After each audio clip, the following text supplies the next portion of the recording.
হই হই কাণ্ড রই রই ব্যাপার। জামাত ইসলাম কি সরকারে আসছে? আল জাজিরার প্রতিবেদনটা বিভিন্ন ধরনের জরিপকে কোড আনকোড করে তারা মতামত দিয়েছে। ওয়ান এন্ড অনলি ব্লুটুথ বয় বাংলাদেশ সেনাবাহিনীর প্রধান জেনারেল ওয়াকারুজ্জামান। তারেক রহমানকে জাতির কাছে ক্ষমা চাইতে হবে। তারেক রহমান এক মহা অন্যায় করে ফেলেছেন। এবার শেখ হাসিনাকে বাংলাদেশে ফিরিয়ে দেওয়ার বিষয়ে মুখ খুলল জাতিসংঘ। গেল বুধবার জাতিসংঘ মহাসচিবের উপমুখপাত্র ফারহান হক এই বিষয়ে তাদের অবস্থান স্পষ্ট করেছেন। দর্শক, ওয়াশিংটন পোস্টের একটা চাঞ্চল্যকর প্রতিবেদন বাংলাদেশে চরম আলোচনার জন্ম দিয়েছে গত রাত থেকে এই আলোচনাটা ছড়িয়ে পড়ছে। কুল্লু নাফসুন জায়গাতুল মাউত, প্রত্যেক প্রাণীকে তার মৃত্যুর স্বাদ গ্রহণ করতে হবে, এইটি আল্লাহ, এটা কায়নাতের মালিক। এবার জাতিসংঘের উপমুখপাত্র তিনি একটি প্রশ্নের উত্তরে যে জবাব দিলেন, সেই জবাব একেবারে স্পষ্ট করে দেয় জাতিসংঘ এখনো চাইছে বাংলাদেশে ইনক্লুসিভ নির্বাচন হোক। নির্বাচনে ভোট কেন্দ্র দখলের কোনো পরিকল্পনা থাকলে তা সফল হবে না বলে হুঁশিয়ারি দিয়েছেন এনসিপির আহ্বায়ক নাহিদ ইসলাম। প্রিয় দর্শক, ভিডিওর শুরুতেই আপনাদের কাছে একটি প্রশ্ন রাখতে চাই।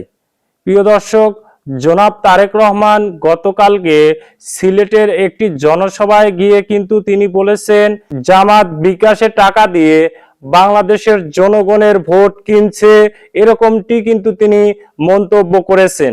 প্রিয় দর্শক, আপনি এই বিষয়টি কিভাবে নিচ্ছেন?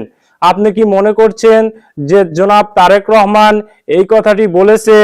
তা আপনার মূল্যবান মতামতটি অবশ্যই কমেন্টে জানিয়ে যাবেন।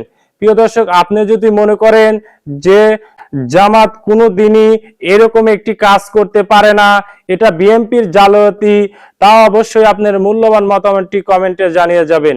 প্রিয় দর্শক, এরই সাথে সাথে জাতিসংঘ থেকে ডক্টর মোহাম্মদ ইউনূসকে একটি চিঠি প্রেরণ করেছেন এবং সেই চিঠিতে জাতিসংঘ থেকে বলা হয়েছে সাবেক প্রধানমন্ত্রী শেখ হাসিনাকে ভারত থেকে অতি তাড়াতাড়ি বাংলাদেশে ফেরত পাঠাবে, এরকমটি কিন্তু জাতিসংঘ বলেছে বা এরকমটি কিন্তু জাতিসংঘ আশ্বাস দিয়েছে। প্রিয় দর্শক, আপনি এই বিষয়টি কিভাবে নিচ্ছেন? জাতিসংঘ কি আদৌ পারবে ভারত থেকে সাবেক প্রধানমন্ত্রী শেখ হাসিনাকে বাংলাদেশে ফেরত দিতে? তা আপনার মূল্যবান মতামতটি অবশ্যই কমেন্টে জানিয়ে যাবেন।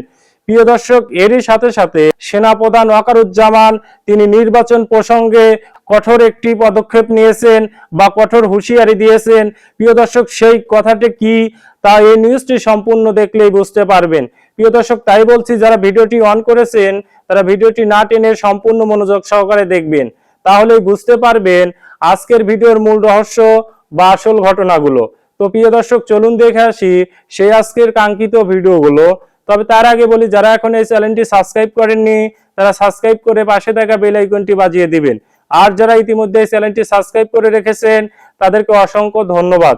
তো চলুন দর্শক, আমরা একটা লাইক দিয়ে ধারাবাহিকভাবে ভিডিওর সকল বিস্তারিত আলোচনা দেখে আসি। জামাত ইসলামের নেতাকর্মীদের জন্য একটা খুশির খবর, অনেকটা হই হই কাণ্ড রই রই ব্যাপার। গতকালকে বাংলাদেশে নির্বাচনী প্রচারণার আনুষ্ঠানিক কার্যক্রম শুরু হয়েছে। বিএনপি, জামাত ইসলাম বা তাদের সাথে যে জোট আছে এনসিপি সহ বাকিরা নির্বাচনী কার্যক্রম শুরু করেছে। তো এই কার্যক্রম শুরুকে কেন্দ্র করে পৃথিবীব্যাপী বিখ্যাত একটা সংবাদ মাধ্যম আল জাজিরা, যে আল জাজিরা শেখ হাসিনাকে নিয়ে একটা রিপোর্ট করছিল, আর এতে শেখ হাসিনা বা আওয়ামী লীগের অনেকটা কি বলা হচ্ছে পতনের একটা বড় ভূমিকা এই আল জাজিরা রেখেছে। সেই আল জাজিরাই গতকালকে একটা প্রতিবেদন দিয়েছে যে জামাত ইসলাম কি সরকারে আসছে। আল জাজিরার প্রতিবেদনটা বিভিন্ন ধরনের জরিপকে কোড আনকোড করে তারা মতামত দিয়েছে। এখানে জামাতে যারা বিভিন্ন নেতা আছেন, সাধারণ মানুষ আছেন, অনেকের সাথেই কথা বলেছেন আল জাজিরা। গতকালকে আপনাদের খেয়াল থাকার কথা, যুক্তরাষ্ট্র হঠাৎ করে জামাতের দিকে বন্ধুত্বের হাত বাড়ানো এবং কি তারা মনে করছে এই মুহূর্তে বাংলাদেশে ইসলামপন্থীদের একটা উত্থান হচ্ছে, তবে শরিয়া আইন চালু করলে বাংলাদেশের উপর 100% শুল্ক সহ আর বিভিন্ন প্রতিবন্ধকতার তৈরি করবে পশ্চিমা রাষ্ট্রগুলো।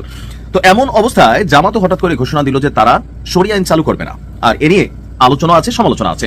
তো সবকিছু ছাপিয়ে আল জাজিরার এই প্রতিবেদন যুক্তরাষ্ট্রের বন্ধুত্বের হাত বা সর্বশেষ ইউনিভার্সিটি লেভেলে যে নির্বাচনগুলো হয়েছে ছাত্র সংসদ, সেখানে ছাত্র শিবিরের সমর্থিত প্যানেলের নিরঙ্কুশ বিজয়, সবকিছু মিলিয়ে একটা বার্তা তৈরি করছে পশ্চিমাদের কাছেও যে বিএনপির প্রধান প্রতিপক্ষ হচ্ছে এবার জামাত।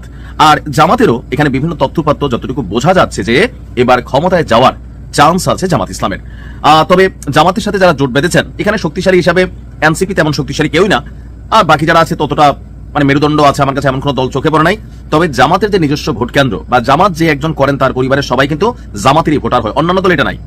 তো সবকিছু মিলিয়ে আমরা যদি দেখি, গেল কয়েক মাস আগে যুক্তরাষ্ট্র ভিত্তিক ইন্টারন্যাশনাল রিপাবলিক ইনস্টিটিউট তারা গত ডিসেম্বর মাসে একটা জরিপ করেছিল। বিএনপির জনসমর্থন তখন ছিল 33% আর জামাতের ছিল 29%। এরপর আপনার institute of law and diplomacy international এবং জাগরণ ফাউন্ডেশন সহ শীর্ষস্থানীয় বাংলাদেশি সংস্থাগুলোর আরেকটা জরিপ চলেছিল, যেখানে বিএনপি 34.7% এবং জামাত 33.6%, অর্থাৎ অল্প দিনের মধ্যে বিএনপির কাছাকাছি আপনার জামাতের অবস্থান কিন্তু আমরা দেখলাম যে এগিয়ে এসেছে।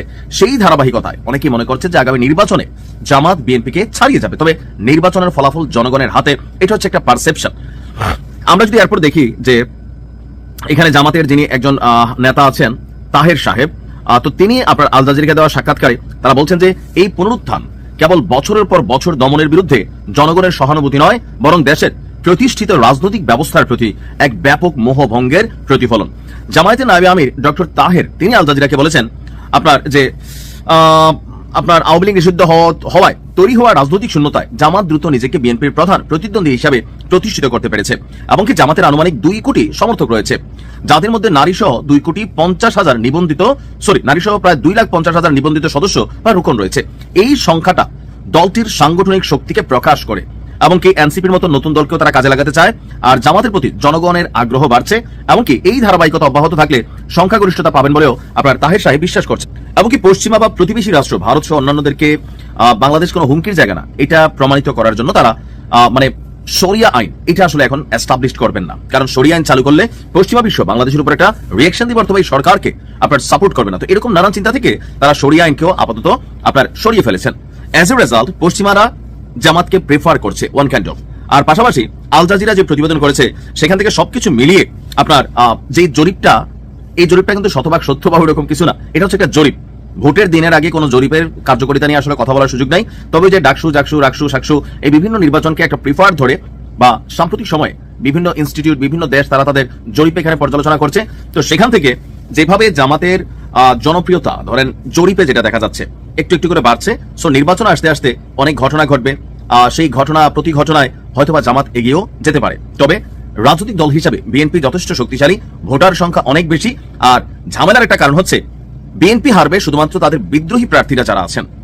যদি বিদ্রোহী প্রার্থীরা ধানের শীষের পক্ষে শতভাগ মন দিয়ে কাজ করে তাহলে জামাত জিতবে না, কিন্তু যদি বিদ্রোহী প্রার্থীরা আপনার দলের বিপরীতে গিয়ে গোপনে কাজ করে তাহলে জামাতে এখানে আপনার ফাইনালি এসে দেখা যাবে যে হয়তোবা ক্ষমতা চলে গেছে। তো আল জাজিরার প্রতিবেদন এই মুহূর্তে জামাতের নেতাকর্মীদের জন্য খুবই গুরুত্বপূর্ণ। তারেক রহমানকে জাতির কাছে ক্ষমা চাইতে হবে। তারেক রহমান এক মহা অন্যায় করে ফেলেছেন, যেটা ক্ষমা চাওয়া ছাড়া সরি বলা ছাড়া উপায় নেই। এমনকি আলেম ওলামাদের কাছে তাকে তওবা করতে হবে। তারেক রহমান লিমিট ক্রস করেছেন। একদিকে বিএনপিকে মারা দিচ্ছেন, এটা তাদের নিজস্ব ব্যাপার। দেখেন, বিএনপির পরাজয়ের জন্য বিএনপি যথেষ্ট। তারেক রহমান যত কথা বলবেন বিএনপির ভোট তত কমবে। এখন একটা দলের অবস্থা যদি এই হয় যে দলের প্রধান কথা বললে দলের ভোট কমে, ওই দলের অবস্থা যে কতটা খারাপ এ থেকেই বোঝা যায়। যেমন ডাকসু নির্বাচনের সময় আপনারা দেখেছেন যে একটা সাপ্লি একটা ছেলেকে ভিপি ক্যান্ডিডেট নমিনেশন দিয়েছিল, কি আবিদ নাকি, ঠিক মানে এ রাস্তায় বের হলেই ভোট কমে। এর হাঁটার স্টাইল, মেয়েদের কাছে ভোট চার স্টাইল, এর টি শার্টের স্টাইল, জুতার স্টাইল, সবকিছু সাপ্লি। তারেক রহমানের অবস্থা হচ্ছে এখন এরকম। এমন কথা বলছেন যেটা নিয়ে রাজনীতিতে হাস্যরসের সৃষ্টি হচ্ছে, তুমুল ট্রলের শিকার হচ্ছেন, যার ফলে নির্বাচনী প্রচারণার 1.5 দিনের মধ্যে শুরু করার 1.5 দিনের মধ্যে বিএনপির নির্বাচনী প্রচারণা হিসাব নিকাশ কার্যত তারেক রহমান নিজেই এলোমেলো করে ফেলেছেন। কোনো কিছুর স্বাভাবিকতা এখন আর ঠিক নাই। বিএনপি হতাশ। এখন হতাশ হয়ে BNP CCTV footage, CCTV camera যেগুলো বিভিন্ন ভোট কেন্দ্রে বসানো হচ্ছে ওগুলো ভাঙা শুরু করছে। এর মানে ভোট চুরি করা ছাড়া বিএনপির সামনে কোনো উপায় নেই। জামাতের সামনে তারা সোজা হয়ে দাঁড়াতেই পারছে না, দাঁড়ানোর কোনো উপায় খুঁজে পাচ্ছে না। বিএনপির সমস্ত বিশ্লেষক গবেষকের মনে কামড় দিয়েছে এই তারেক দিয়ে রাজনীতি হবে না, এ বিএনপিকে ধ্বংস করবে, এর ছেলেটা বিএনপিকে একদম ধ্বংস করবে। বাবার সাজানো গোছানো সংসার ছেলের হাতে কবর রচিত হচ্ছে, আমরা চোখের সামনে দেখতে পাচ্ছি। দর্শক, তারেক রহমান যে মহা অন্যায় করেছেন, তিনি আপনারা দেখেছেন যে নরসিংদীর ভূমিকম্প নিয়ে কথা বলেছেন। নরসিংদীতে ভূমিকম্প হয়েছে, বাংলাদেশে ভূমিকম্পের উৎপত্তিস্থল ছিল নরসিংদী, এবং ওখানে মানুষজন শীতের মধ্যে রাস্তায় ঘুমিয়েছে, ভূমিকম্প আতঙ্কে খোলা আকাশের নিচে রাত্রি যাপন করেছে, অনেকে শহর ছেড়ে গ্রামে চলে গিয়েছে। এটা তারেক রহমান জানেন না, কোন দেশে থাকেন। বাংলাদেশের নির্বাচনী আচরণবিধি আইন জানেন না, একের পর লঙ্ঘন করেন। এই জন্য ইন্টারপাস করে অযোগ্য নেতা যদি বড় দায়িত্ব নিয়ে বসে থাকে তাহলে তার অবস্থা এরকমই হয়। সমস্যা হচ্ছে তারেক রহমান ইন্টারপাস, এর রক্ত মাংস হচ্ছে 10% চান্দা। তারেক রহমান এখন চান্দা ভাই। তারেক রহমান একজন পারফেক্ট ধর্ম ব্যবসায়ী, যেটা হাস্যকর। জিন্স শার্ট আর কেটস পরে টাকটুর নিচে জিন্সের প্যান্ট পরে ফতোয়া দিবেন, এটা কি ফতোয়ার নামে ফাজলামি? আলেম ওলামারা কেন মুখ খুলে না যে এগুলো কি? কোথায় পেয়েছেন এইসব ফাজলামি, এইসব ধান্দাবাজি, বাটপাড়ি, ইত্রামি, সাসরামি কোথায় পেয়েছেন?